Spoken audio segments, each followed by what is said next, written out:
নমস্কার কৃষ্ণপ্রেমী গুণী শ্রোতাজনেরা পানিহাটি চিরাদধি মহোৎসব হল গৌড়ীয় বৈষ্ণব ধর্মের একটি অত্যন্ত পবিত্র ও আনন্দঘন উৎসব, যা শ্রীচৈতন্য মহাপ্রভু ও নিত্যানন্দ প্রভুর কৃপা সাধন এবং ভক্তের অহংকার চূর্ণের এক অনন্য লীলা বহন করে।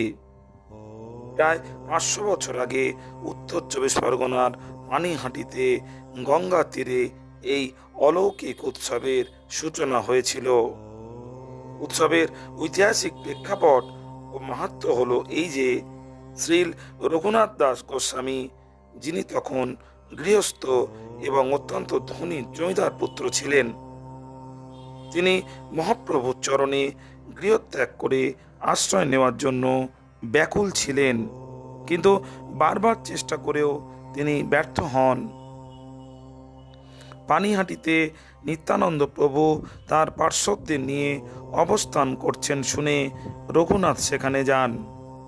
রঘুনাথ দাস দূরে দাঁড়িয়ে প্রণাম জানালে নিত্যানন্দ প্রভু তাকে ডেকে বলেন তিনি চোরের মতো লুকিয়ে থাকছেন এবং অপরাধ করেছেন।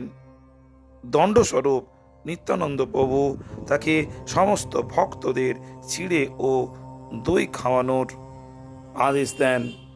রঘুনাথ অত্যন্ত আনন্দের সাথে এই দণ্ড মাথা পেতে নেন এবং এক বিশাল মহোৎসবের আয়োজন করেন। এই উৎসবের মূল মাহাত্ম্য হল, ভগবানের সান্নিধ্য পেতে হলে আগে গুরু এবং বৈষ্ণবদের সন্তুষ্ট করতে হয়। রঘুনাথ দাস এই উৎসবের মাধ্যমে নিত্যানন্দ প্রভুর কৃপা লাভ করেন, যা পরবর্তীতে তাকে মহাপ্রভুর অন্তরঙ্গ পার্ষদ হতে সাহায্য করেছিল। চৈতন্য নিত্যানন্দের অলৌকিক প্রকাশ দেখা যায়। ভক্তদের প্রেমাবেগে আকর্ষিত হয়ে শ্রীচৈতন্য মহাপ্রভু সেখানে সূক্ষ্ম শরীরে আবির্ভূত হন। নিত্যানন্দ প্রভু ও মহাপ্রভু একে অপরের মুখে চিরাদধি তুলে দেন, যা কেবল কয়েকজন পরম ভাগ্যবানের চোখেই ধরা পড়েছিল।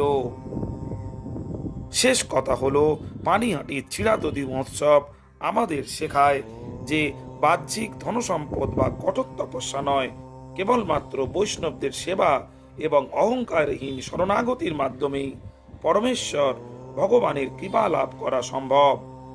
আজও প্রতি বছর জ্যৈষ্ঠ মাসের শুক্লা ত্রয়োদশী তিথিতে পানিহাটিতে এই মহোৎসব সাড়ম্বরে উদযাপিত হয়।